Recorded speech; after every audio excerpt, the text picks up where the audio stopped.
So the final leg in this stool, this three-legged stool, is to talk about missions from the global church. Because when we talk about missions, uh, most people focus on what has the Western church done? What have we done for missions? And the reality is that church history is much longer in many other places. Mission history is much longer in many other places. And so I'm stealing Samuel Escobar's term, which is the gospel from everywhere to everywhere. Um, and so I want to look at what we're talking about. First thing we need to look at is terminology. Terminology has different meaning. Third world is typically how people have referred to other countries, and it's not intended to be a derogatory term, though now it typically has negative connotations. The first world is Europe, the second world are the Americas, and then third world is kind of everything else. Some people call it the two-thirds world because two-thirds of the world's population lives in these countries, or because of that, people call it majority world. I'm going to call it global south because in mission circles we talk about Christianity heading back to the south and to the east, and so the global south church is where that 60% of churches are today. And so as we see the rise of Christianity, the rise of global missions from other places that are non-Western, it's from the global south. Um, and so let's look first at the historic paradigm. This is kind of the colonial era. First, we have the mission of God, the Missio Dei, and historically, this has been enshrouded in Western Christendom. And so, even when they went and presented the gospel, and it wasn't focused on politics or on colonization or enculturating them to Western culture, it still was a Western understanding, which tended to be rationalistic, abstract, etc. And so from this, the global church, the global South church, receives.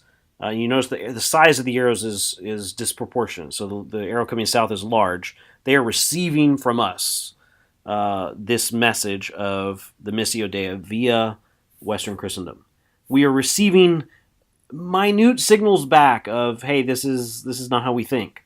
But by and large, this is a top-down, here's how it works.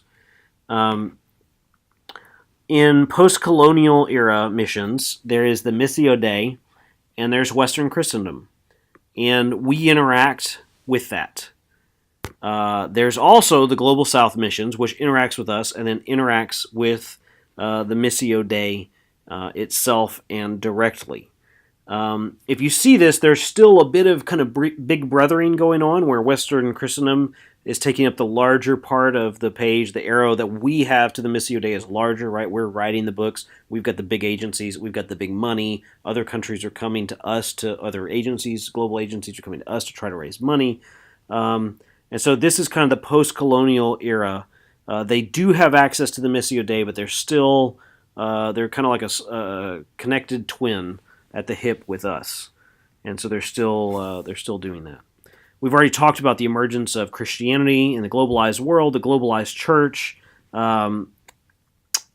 These are important facts to keep in mind that today 60% of global Christians live in Latin America, Africa, and Asia as we continue. And so this is the partnership era that I keep talking about, that I want us to see, is that instead of us enshrouding the Missio Dei and bringing it down to the global church, or instead of us in a big brother way kind of holding them down here with us, it's we are flat together.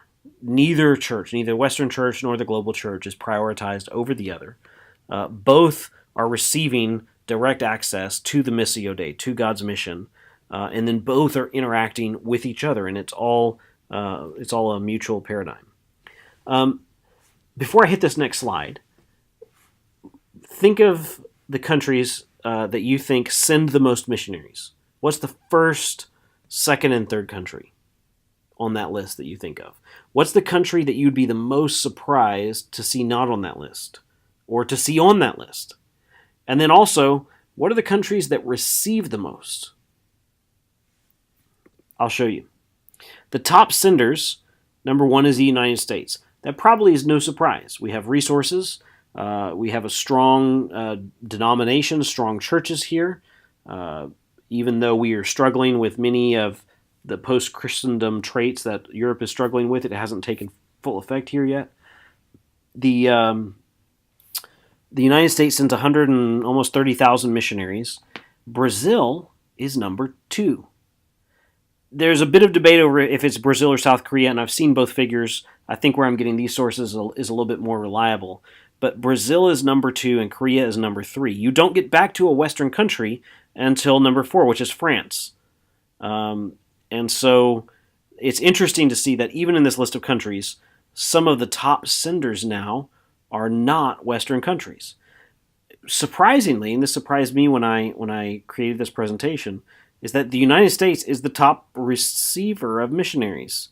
After that, Brazil, Russia, Democratic Republic of Congo, France is number 6, United Kingdom is number 7, and so there's a number of Western countries that are still receiving missionaries, and I don't think that's wrong. I mean, I think it's good to focus on unreached people groups that have never heard. At the same time, because of global diaspora, that we have lots of people here that are from other places, and honestly, we need help in reaching them. So I want to show you some of the global mission agencies. So it's not just that other people from other countries are going through their own or going through our agencies. They're actually creating their own agency.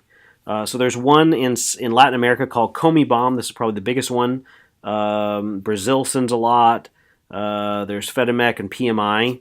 These are smaller ones. Comibom, I'll talk about that one since it's the biggest one. It's 26 nations cooperating together from America, Spain, and Portugal. It was formed in 1987.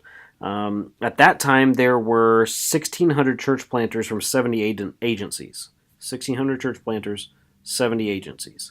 In 2006, there were 10,000 church planters from 400 organizations. And so they've seen a huge increase in activity, and they have been a very important voice in promoting missions among the Latin American church. Next, we have Africa. Again, there's a number of these. I'll just talk about that first one, CAPRO, but there's also movements for African national initiatives, MANI, NEMA, SIMISA. In CAPRO, they have 700 missionaries from 26 countries that are now operating in 35 countries. They started as a Nigerian-based organization that was in the south, southern Nigerians, trying to reach northern Nigerians. Southern Nigerians tend to be Christian, northern Nigerians tend to be Muslim, and so this was an attempt to reach their own country. And from that, things just spiraled, not out of control, but wonderfully in control, so that they have grown and grown and grown. And now there's even a CAPRO USA branch where they are trying to reach and mobilize Nigerians and other Africans here in the United States. Fun fact about Houston, Houston has the largest group of Nigerians outside of Nigeria anywhere in the world. And then finally, Asia. In Asia, from China, there's this movement. We've already talked about how big their denomination is, how there's 5 branches, or not denomination, the church there. 5 branches, each of them larger than the largest denomination here in the States. In China, there's a movement called Back to Jerusalem, where the gospel's been taken from Jerusalem by Nestorians and others across the Silk Road. Their missionaries are trying to bring it back from Western China all the way back to Israel. In India, there's India Missions Association. There's also Gospel for Asia. They've come under a little bit of controversy lately, but a number of Indian mission agencies are following the pattern of K.P. Yohanan, which he's kind of pioneered a new model of organizational model, which is why would we spend $50,000 to $80,000 to support an American family in India when that same amount of money will support 10 to 15 national pastors. And so that's been a new thing in missionary support that a lot of Western churches are getting behind, is funding national pastors. And then Korea, of course, they were number 3, or by other counts, number 2. There is Korean World Mission Association. Korea is the 3rd largest source of missionaries. Second, missionaries sending 27,000 people to more than 170 countries. That's how many people that the Korea World Mission Association is sending. So I hope these sessions on global theology, global missions, and then diaspora missiology has really helped broaden this topic for you of how global the mission is and needs to be. This needs to be something that we're excited about and that we embrace and we look to engage in because it is the way of the future. The global South Church is on the rise numerically and in terms of influence, and this is a welcome thing. This is definitely a welcome thing, and so we need to focus on how do we lean into this more and be more intentional. For your writing prompt today, I want you to do a bit of kind of action research, and hopefully at this point you've gotten excited about your field works of going to the different religious site and the neighborhood walk and the other things. I want you to, you can do this on the internet, or maybe you already know the information, but I want you to identify one foreign people group that's in your community, wherever that is. It could be anybody. And I want you to give a little bit of description about who they are, and try to figure out why are they there. What is their backstory as to why they came?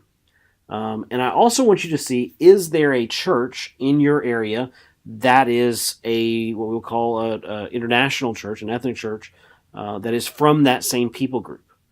And so if you have those things, part of the application of this assignment is I want you to write about and just kind of theorize what would a partnership look like with your church and that church to reach that people group.